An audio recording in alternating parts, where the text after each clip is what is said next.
Halo semuanya. Ya, kita dalam bulan ini masih berbicara tentang dewasa dalam mengasihi. Ya, bagian yang ketiga. Ya, selalu saya katakan orang yang dewasa dalam mengasihi itu bukan bicara tentang menuntut, tapi memberi. Apa yang mau engkau beri kepada Yesus untuk menyenangkan hatinya, itu yang mesti harus terus dalam hidupmu itu ada. Kenapa orang itu bisa kecewa, orang itu bisa mundur dari Tuhan karena pergumulan-pergumulan yang belum dijawab, permasalahan-permasalahan yang kelihatannya tidak ada jalan keluar, dan pada akhirnya kecewa. Itu bukan karena Tuhan tidak mau menjawab, tapi karena kita menuntut Tuhan untuk segera menjawab. Nah, sekarang kita belajar untuk ketika punya masalah, ketika punya pergumulan, kita belajar begini, Tuhan, apa yang aku bisa beri kepada Engkau ketika aku menghadapi masalah ini loh, sehingga Engkau dipermuliakan di dalam hidupku. Nah, itulah yang namanya dewasa dalam mengasihi. Seperti contoh, kalau suami istri, ya, kalau suami atau istri mengasihi satu dengan yang lain ketika ada masalah, maka yang terjadi adalah salah satu dari pasangan itu akan berkata, apa yang bisa aku beri untuk supaya cinta kita semakin bertumbuh di dalam masalah ini. Bukannya malah justru mencari jalan pintas, ya sudah masalah nggak selesai, ya udahlah pisah aja. Bukan begitu. Salah satu pasangan itu pasti ingin memberi cinta, itu maka akan menyikapi segala sesuatu itu dengan bijaksana. Itu namanya dewasa dalam mengasihi. Nah, kita dengan Tuhan juga begitu. Bagaimana Tuhan, apa yang harus aku lakukan ketika aku menghadapi masalah ini? Apa yang bisa aku beri kepada Engkau supaya hidupku ini bisa mempermuliakan namamu, supaya hidupku ini bisa pada akhirnya menjadi alatmu. Apa yang aku bisa beri? Nah, itu. Maka dari itu tujuan firman Tuhan hari ini adalah memprioritaskan Yesus Kristus, bukan yang lain. Jadi kenapa kita ingin memberi? Karena prioritas. Coba orang kalau memprioritaskan, misalnya punya anak, diprioritaskan.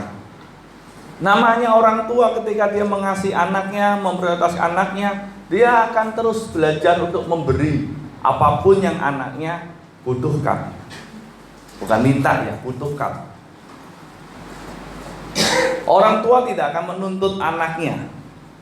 Kenapa? Karena seorang orang tua ini pasti karena mengasihi anaknya, dia akan belajar untuk terus memberi. Makanya dikatakan kasih ibu itu sepanjang masa. Kenapa? Karena terus ingin memberi. Walaupun mungkin anaknya nyakiti, anaknya mungkin mengecewakan, dia akan terus memberi cintanya kepada anaknya itu. Makanya kadang-kadang seorang ibu itu, orang tua itu kadang-kadang sampai rela menderita demi anaknya. Kenapa? Karena prioritas. Lah, kita dengan Tuhan Yesus juga begitu. Jadikan dia itu prioritas dalam hidupmu, bukan yang lain. Bukan hartamu, bukan keluargamu, bukan lagi hobimu, tapi Tuhan Yesus yang mesti menjadi prioritas. Dengan cara apa? Taat. Dikatakan Yohanes 14 ayat 15, jikalau kamu mengasihi aku, kamu akan menuruti segala perintahku. Jikalau kamu mengasihi aku, kamu akan menuruti segala perintahku. Ini bicara apa? Bicara akan prioritas. Kalau kamu mengasihi, ayo taat. Prioritaskan. Ya. Jadi Tuhan ingin supaya Anda dan saya itu bisa memprioritaskan dia lebih daripada apapun di dunia ini. Ya. Nah, bagaimana caranya? Yang pertama, jadikan Kristus itu segalanya dalam hidup. Segalanya. Hartamu yang paling berharga. Karena seringkali kenapa orang itu bisa memprioritaskan Tuhan, memprioritaskan Yesus dalam hidupnya, karena dia menjadikan Yesus itu harta yang paling berharga. Jadikan Yesus itu sesuatu pribadi yang sangat dikasihi, segalanya dalam hidup. Sehingga kita bisa mengasihi dia lebih dari apapun. Maka Yesus ekstrim berkata begini, barang siapa mengasihi bapak atau ibunya lebih daripadaku, lebih daripada Yesus, ia tidak layak bagiku. Dan barang siapa mengasihi anaknya laki-laki atau perempuan lebih daripadaku, ia tidak layak bagiku. Kalau Anda membaca ayat ini, Tuhan tidak ngomong begini, kamu mesti tidak boleh mengasihi bapak, bukan. Seringkali orang menganggap menafsirkan ayat ini salah. Dikatakan barang siapa mengasihi bapak atau ibunya lebih daripadaku. Artinya kamu boleh mengasihi bapakmu, kamu boleh mengasihi mamamu, kamu boleh mengasihi anakmu, tapi jangan lebih daripada kamu mengasihi Tuhan. Nah, boleh lebih.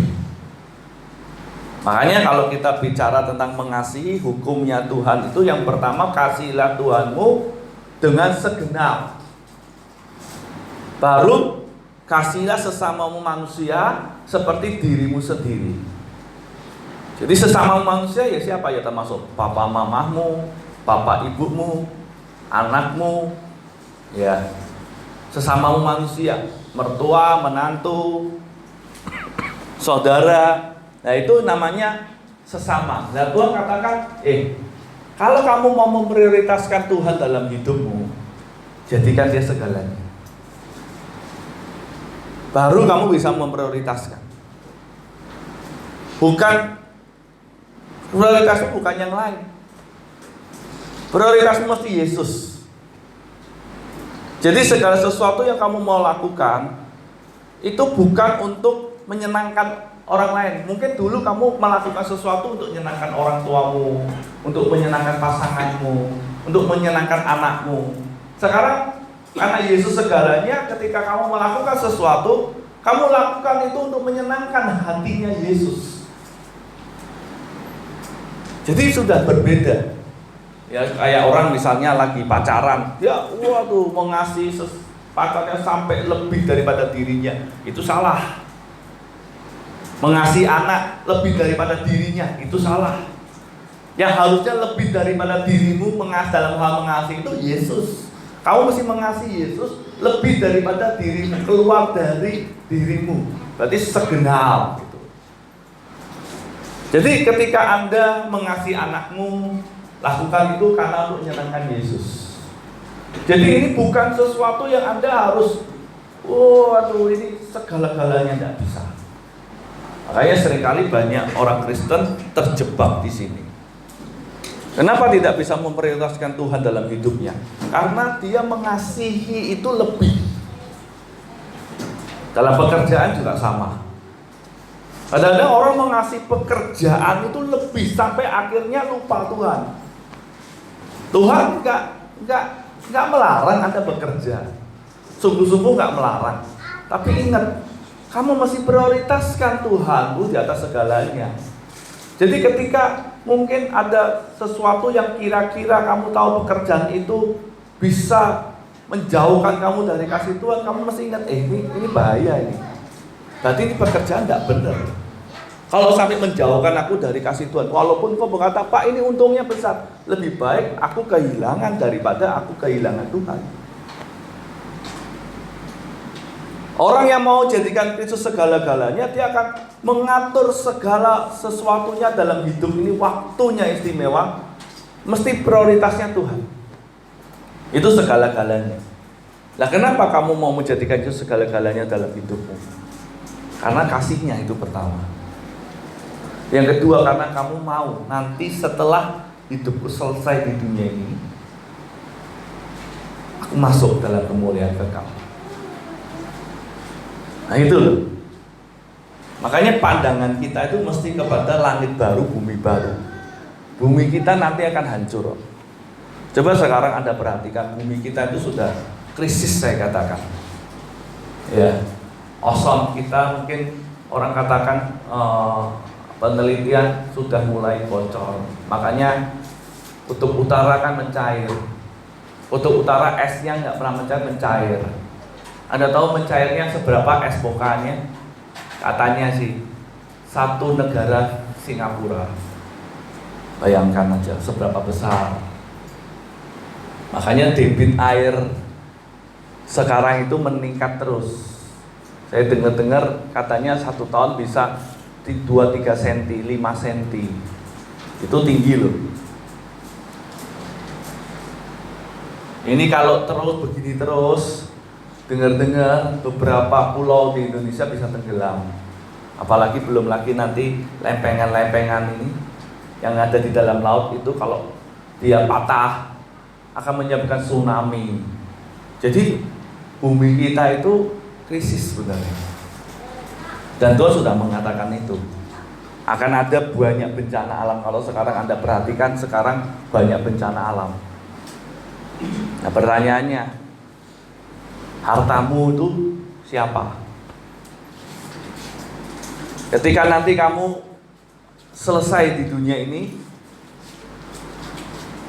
kamu mau kemana?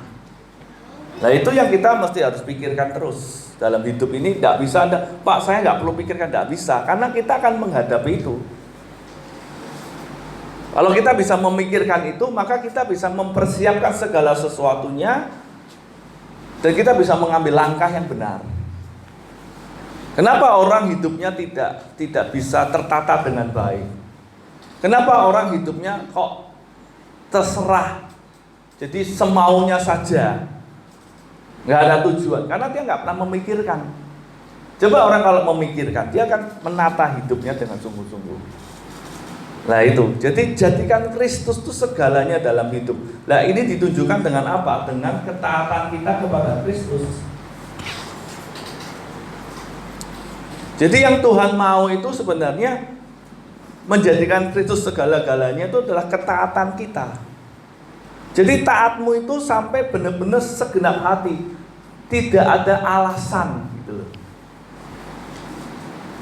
Ya kalau saya lihat itu dalam Alkitab itu, tokoh-tokoh Alkitab itu, coba Anda lihat Abraham ketika dia disuruh karena dia mengasihi, dia jadikan Allahnya segala-galanya, tidak banyak ngomong. Abraham, serahkan anakmu, tidak banyak ngomong. Ya, aku mau lakukan. Memang hal seperti ini bukan sesuatu yang langsung instan terjadi. Anda perlu yang namanya terus belajar, taat dalam hal-hal kecil, nggak usah jauh-jauh lah dalam hal baca firman. Coba Anda belajar untuk jadikan Yesus segala-galanya melalui setiap hari Anda membaca, menyembah Tuhan. Jadi Anda singkirkan segala alasan yang berkata, aku tidak bisa baca, aku nggak punya waktu. Singkirkan segala alasan itu. Pokoknya apapun yang terjadi, aku mesti bisa membaca Alkitab setiap hari. Itu belajar dari hal yang paling kecil. Apalagi belajar untuk nyembah, bersyukur. Setiap hari Anda bangun, Anda mulai nyanyi, Anda bersyukur setengah jam. Tuhan terima kasih, aku bersyukur Engkau baik, aku memuji namamu. Mulai nyanyi buat Tuhan. Itu langkah-langkah kecil gitu. Kalau Anda nggak mau melakukan langkah-langkah kecil, nggak bisa Anda jadikan Kristus segalanya dalam hidupmu. Mustahil gitu, omong kosong. Hanya anak Tuhan itu kan suka omong kosong. Aku Yesus segala, Yesus, Yesus, kau berarti bagiku. Tapi ternyata hidupnya tidak pernah mau melakukan langkah-langkah kecil. Berkatanya percaya, tapi langkah-langkah kecil aja nggak pernah dilakukan. Itu namanya nggak percaya. Orang mau mencapai 10 kan harus melalui langkah 1 gitu loh. 1, 2, 3 ya kan. Kalau dia tetap aku mau yang di situ 10 itu, tapi Anda tetap di sini, ya nggak sampai-sampai. Jadi Tuhan tuh maunya kita ini belajarlah dari perkara-perkara yang kecil, langkah-langkah kecil. Dari mana? Dari yang paling simpel, membuat satu habits atau kebiasaan membaca firman setiap hari. Konsisten, satu hari mungkin 5 pasal, 3 pasal. Nyembah Tuhan minimal mungkin pertama 30 menit, nanti kalau bisa 1 jam. Itu langkah-langkah kecil. Kalau yang kecil aja Anda tidak bisa, mau yang besar tidak mungkin. Nah, itu taat dalam perkara kecil gitu loh. Jadi kalau Anda mau jadikan Kristus segalanya dalam hidup, mulailah dari perkara kecil yang Anda bisa lakukan. Saya percaya kalau cuma hanya baca firman, nyembah, ibadah, ya seperti ini kan langkah kecil, perkara yang paling simple, paling mudah, betul nggak? Coba Anda datang ibadah, paling butuh ongkos untuk kesini. Anda mau naik motor, mau jalan kaki, itu kan ongkos. Kalau jalan kaki ongkos tenaga. Kalau naik motor ongkosnya bensin. Kalau naik angkot ya ongkosnya duit. Habis itu apa yang Anda lakukan di sini? Tepuk tangan, nyanyi. Enak, enggak susah. Terus apa lagi? Dengerin firman. Paling kan bayar harganya kasih kolektor. Sudah. Apalagi enggak ada. Setelah itu shalom pulang. Kan itu perkara ringan. Tapi banyak orang berkata begini, saya tidak punya waktu, susah. Lah bayangin aja, yang paling simple, yang paling gampang aja banyak alasan. Mau yang susah, nggak mungkin. Betul nggak? Coba hari ini yang punya pacarmu cuma minta, yuk aku mau ngomong kamu dengerin aja nggak bisa. Mau mencintai lebih, berkorban, mau mati, nggak mungkin. Bohong.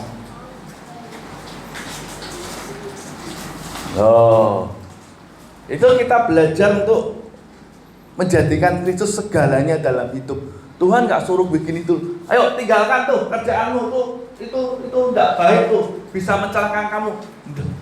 Tuhan nggak suruh begitu dulu. Coba yang paling kecil aja, bangun persekutuan. Yang paling kecil, yang paling simple, konsisten, setia, lakukan setiap hari. Nanti Tuhan akan menyatakan hal yang lebih lagi nanti. Makanya kenapa di tempat ini selalu diingatkan baca firman, berdoa, nyembah Tuhan, ibadah. Kalau kamu 3 ini tidak bisa lakukan, sulit. Untuk yang lebih susah sulit, mustahil gitu loh. Ya.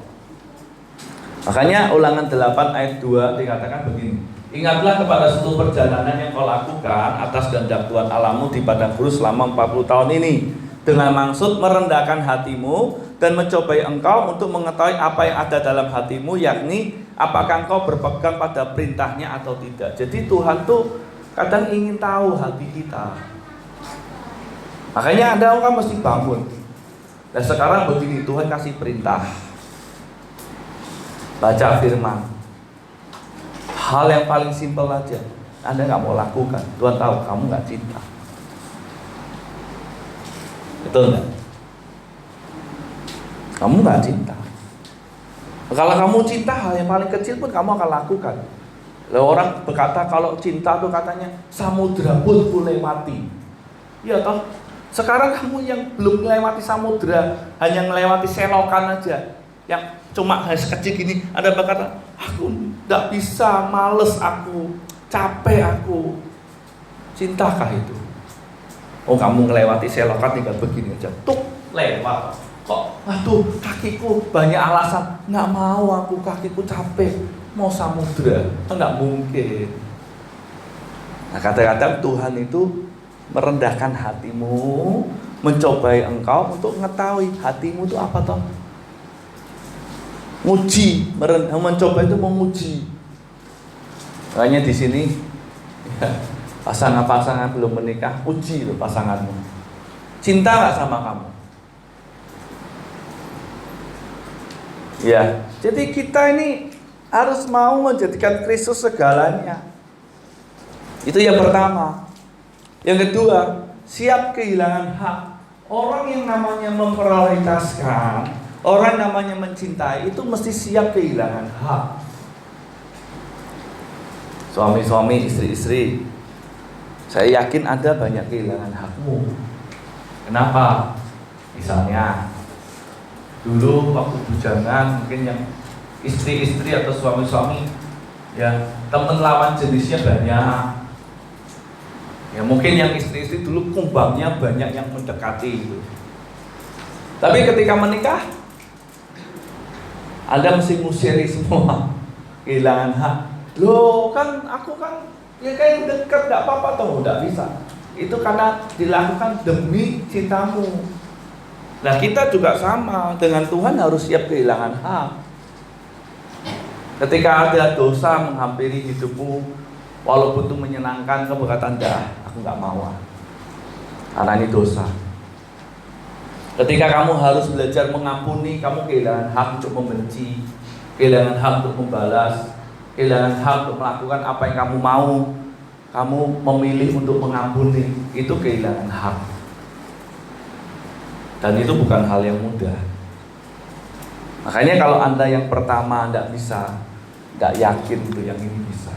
Orang kehilangan hak susah. Ketika kamu belajar memberi hakmu itu, kamu belajar beri, susah. Jadi siap kehilangan hak. Makanya dalam Galatia 2:20 dikatakan, namun aku hidup, tetapi bukan lagi aku sendiri yang hidup, melainkan Kristus yang hidup di dalam aku. Dan hidupku yang kuhidupi sekarang di dalam daging adalah hidup oleh iman dalam Anak Allah yang telah mengasihi aku dan menyerahkan dirinya untuk aku. Jadi ketika engkau berani menjadikan Kristus segala-galanya, maka engkau akan siap kehilangan hak. Hak untuk apa? Hak untuk dirimu sendiri. Itu namanya orang yang dewasa dalam mencintai. Ya simpel aja, Anda lihatlah kehidupanmu sehari-hari. Ketika Anda lihat orang tuamu nggak punya duit, makan tinggal satu piring, ayam tinggal satu ekor, satu potong. Mama, anak mau makan, anaknya sudah lapar, mamanya juga lapar. Mamanya harusnya lebih punya hak karena dia kerja, cari duit susah, dapat nasi satu piring, ayam satu potong. Tapi mamanya siap kehilangan hak untuk anaknya. Nah, kamu makan aja nak. Loh, mama gimana? Mama nggak lapar, kamu makan aja. Siap kehilangan hak. Nah, kita dengan Tuhan juga begitu. Ketika kita mau melakukan sesuatu, ketika itu menyenangkan hatimu, mungkin itu sesuatu yang menguntungkan kamu, tapi kamu melihat, kok ini kok bisa membuat aku jatuh dalam dosa ya, ini bisa nyakiti hati Tuhan. Kau berkata, enggak lah, aku enggak mau lah. Loh, kenapa kamu bodoh begitu dan begitu? Enggak apa-apa, lebih baik kehilangan ini daripada aku kehilangan Tuhan. Nah, itu yang namanya Anda mencintai. Itu yang namanya Anda mencintai.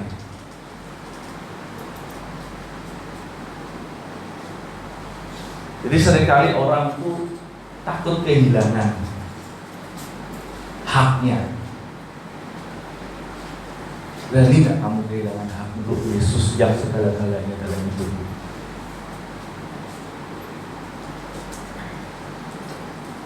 Kadang-kadang Anda disakiti, Anda belajar untuk mempertahankan, mengampuni. Mungkin suami atau istrimu ingin pisah dari kamu, tapi kamu pertahankan. Kamu direndahkan, kamu mungkin dicemooh, tapi orang yang siap kehilangan hak, Tuhan berkata, tidak apa-apa.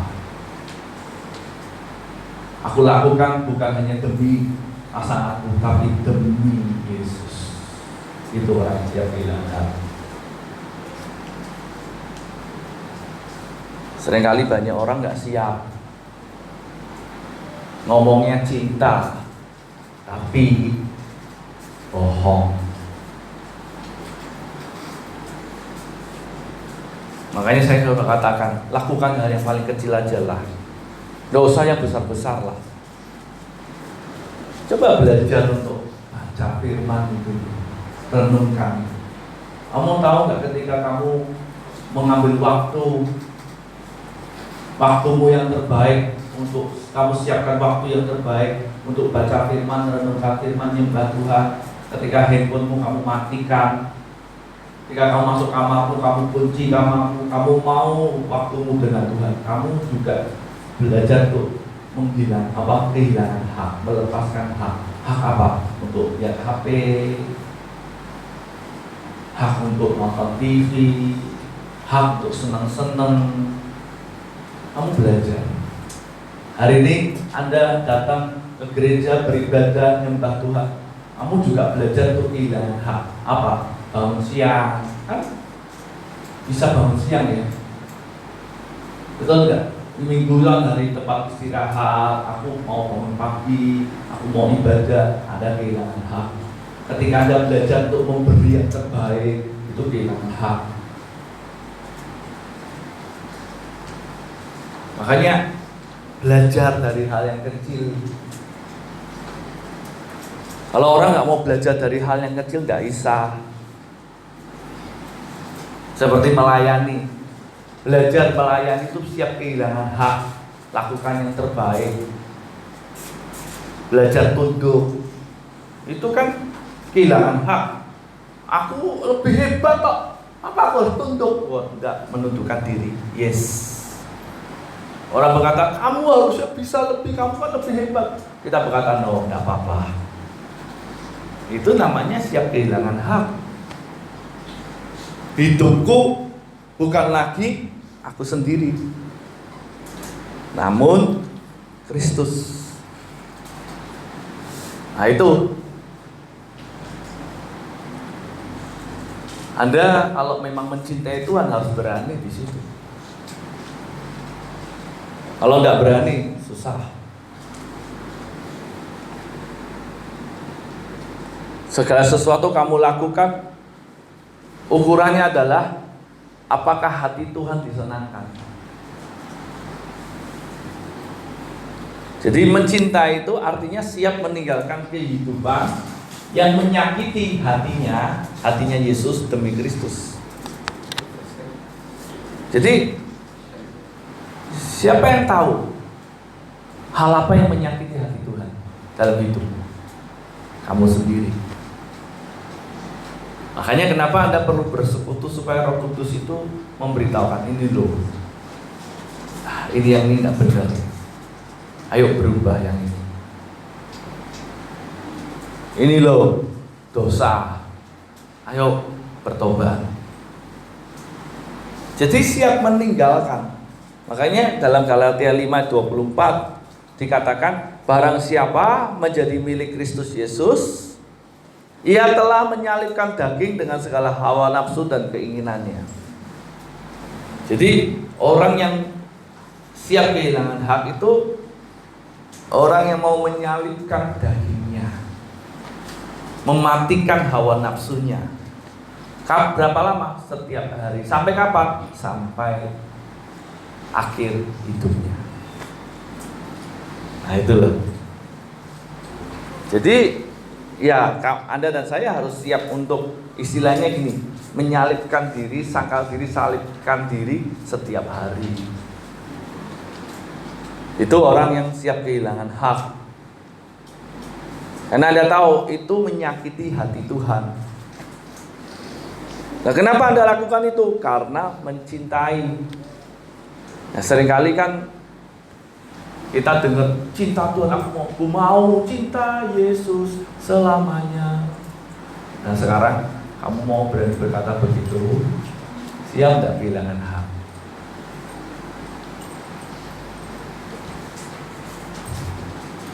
Kita sering nyanyi, aku mengasihi dengan segenap hatiku. Mengasihi Tuhan segenap hatiku, mengasihi Tuhan dengan segenap jiwamu. Refnya, ku renungkan firman-Mu siang dan malam.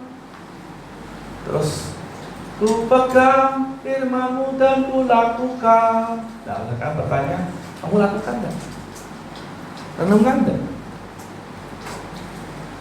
Maaf kata ya, kita ini kadang-kadang orang percaya ini latah.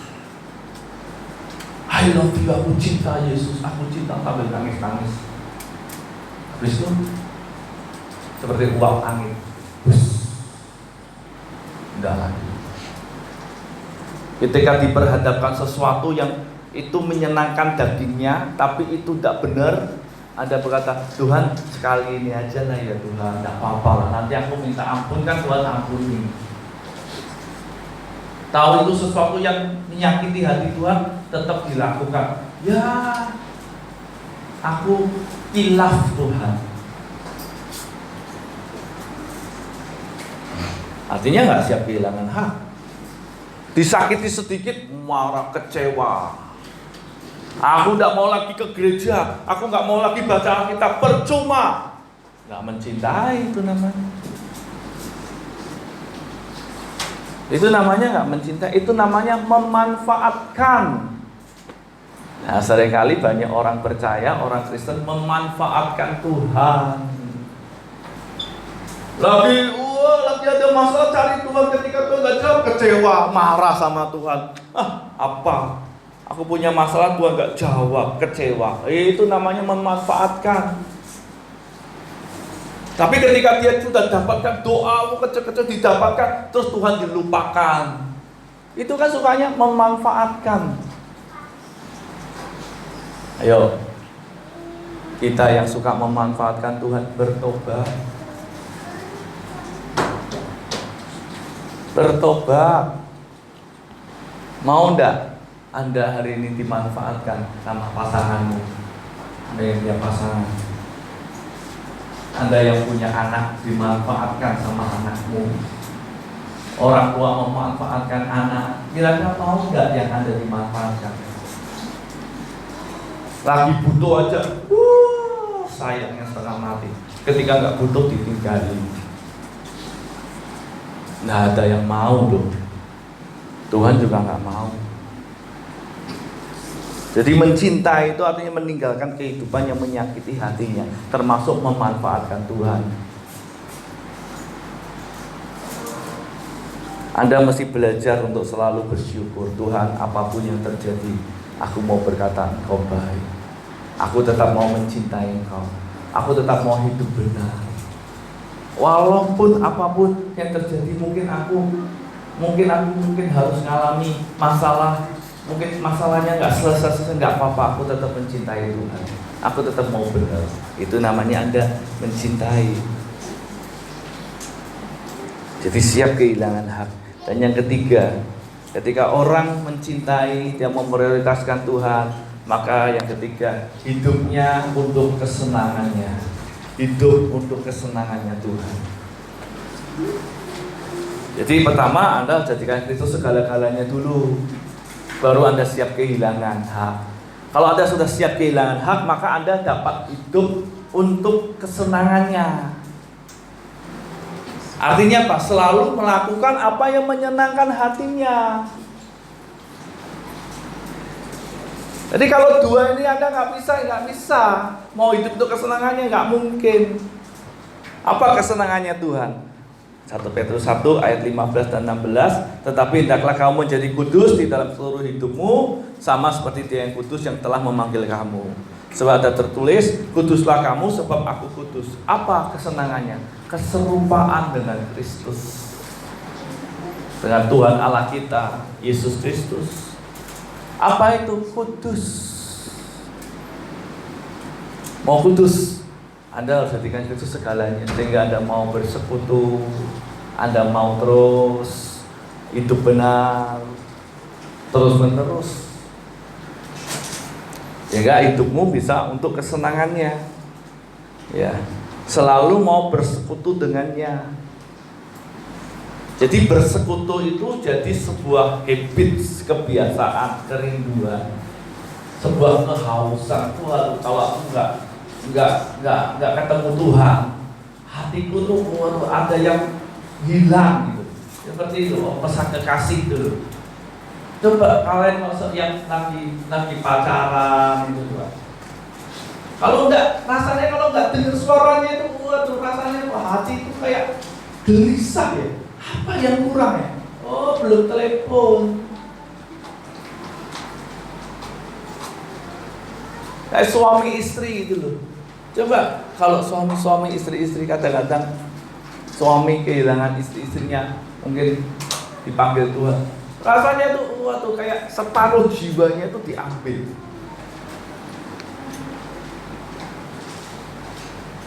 Nah ini loh, selalu mau bersekutu. Jadi kesenangan hidup itu kesenangannya total.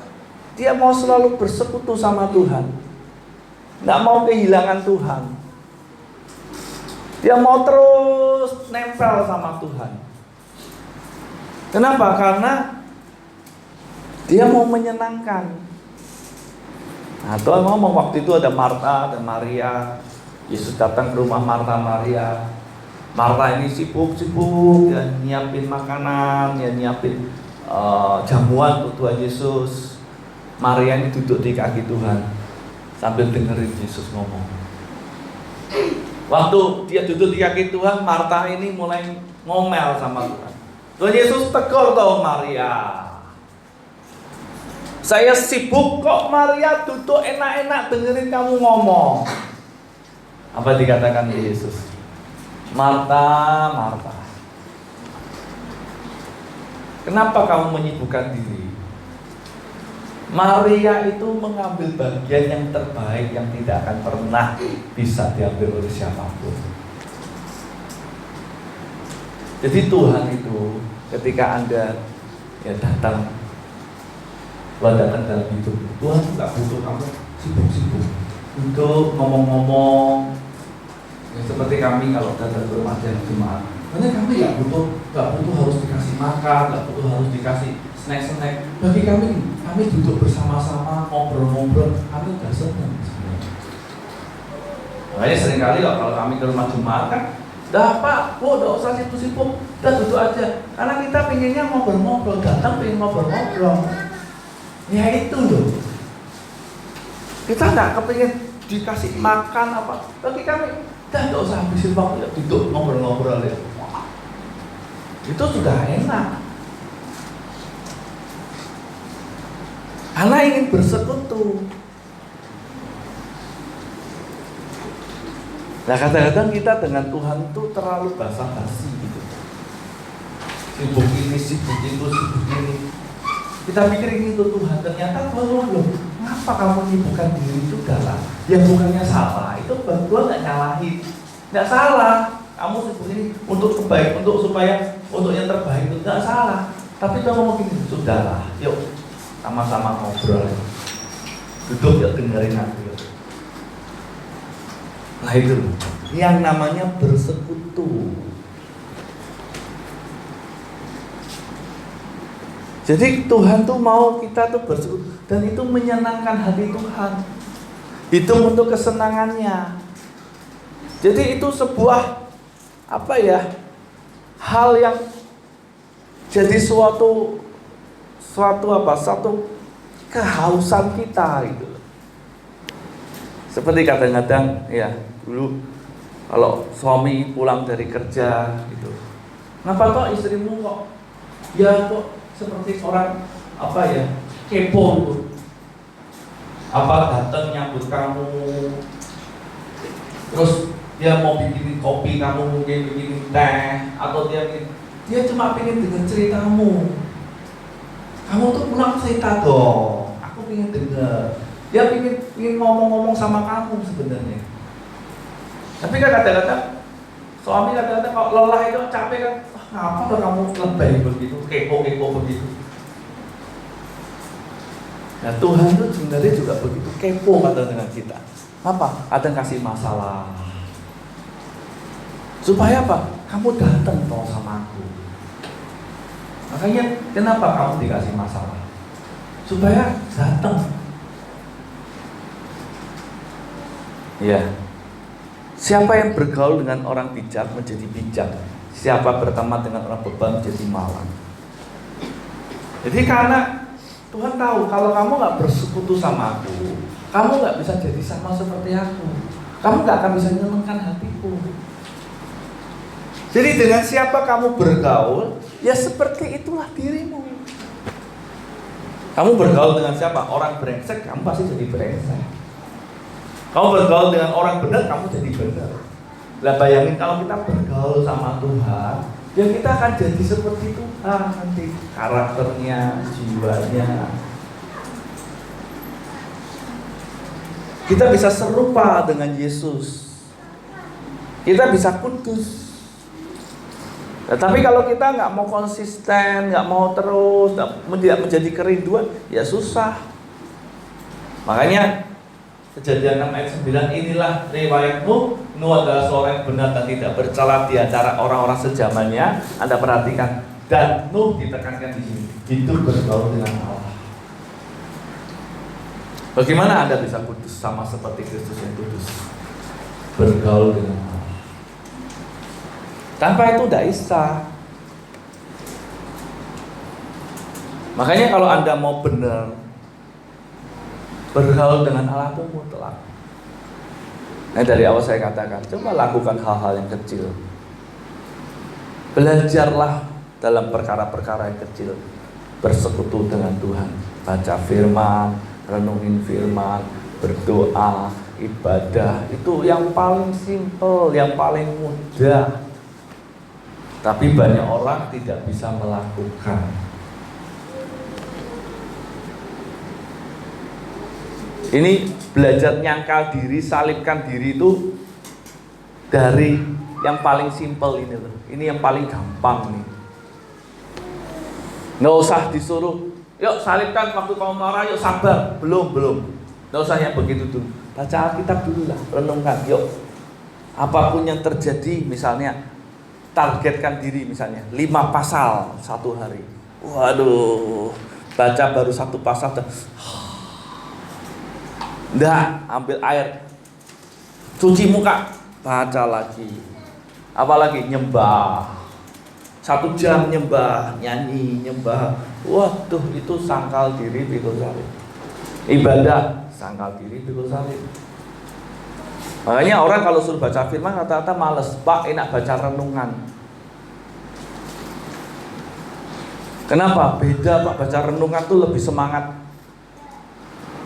Saya katakan, ini makanan sehat. Renungan itu sudah dicampur-campur pikirannya orang. Kalau ini sehat. Istilahnya kalau sayur itu sayur sehat, organik, dimasak ya sehatnya kurang. Bagaimana supaya bagus? Cuci, direbus dikit, dimakan langsung. Wah, itu sehat. Ada yang dicuci langsung dimakan, karena kalau organik itu kan sudah bersih, tinggal makan. Makanya zaman dulu kan sayur apa dimakan. Wortel dikupas, dicuci, dimakan begitu. Beda wortel digoreng, direbus, beda, vitaminnya beda. Tapi kan kalau makan yang langsung enak enggak? Nggak enak rasanya. Aduh, apa ini? Tidak ada rasa. Kentang direbus dengan langsung dicuci, dikupas, dimakan. Waduh, ya tidak enak. Goreng lebih enak. Itu loh. Makanan yang murni, yang sehat itu selalu tidak enak. Tapi Anda harus biasakan supaya kamu punya hidup yang sehat gitu loh. Tapi kalau untuk merusak gampang. Nah, kadang-kadang kita ini tidak mau sehat. Jadi mari kita belajar yuk. Sebelum baca renungan, sebelum dengerin khotbah orang, baca Alkitab dulu. Bersekutu dengan Tuhan dulu. Baru nanti kamu bolehlah dengerin khotbah, mau Mau apa, mau baca renungan, tidak apa-apa. Tapi baca Alkitab dulu. Yang sehat dulu dimakan. Supaya rohanimu sehat. Sehingga ini kamu dengar khotbah, wah itu tidak benar, itu tahu. Amin. Ya, mari kita datang kepada Tuhan.